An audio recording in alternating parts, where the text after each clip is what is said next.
রাসূল তোমাদের জন্য জান্নাতের জামিনদার হয়ে যাবে।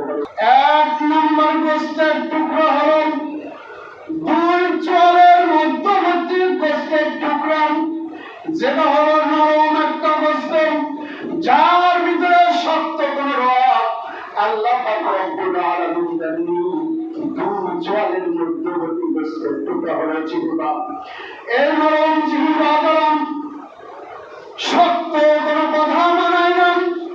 এই নরম জিহ্বা দ্বারা মানুষকে গালি দেওয়া যাবে না। দ্বিতীয় নম্বর গোস্তের টুকরা হলো দুই রানের মধ্যবর্তী গোস্তের টুকরা, লজ্জাস্থান। এই লজ্জাস্থানকে যারা হেফাজত করতে পারবে, আল্লাহ রাসূল বলেছেন ওই ব্যক্তির জন্য জান্নাতের জামিনদার আমি রাসূল। আমরা পারবো না? এই দুইটা গোস্তের টুকরাকে আমাদেরকে হেফাজত করতে হবে। আর একটা হলো হাত। উত্তম মুসলমান হওয়ার জন্য, উত্তম মানুষ হওয়ার জন্য আমার এই হাত থেকে মানুষের আমরা রক্ষা করব। সে যে শ্রেণীর মানুষই হোক, আল্লাহর বান্দা হোক, কি করেন আল্লাহর সৃষ্টিত, সৃষ্টির মাঝে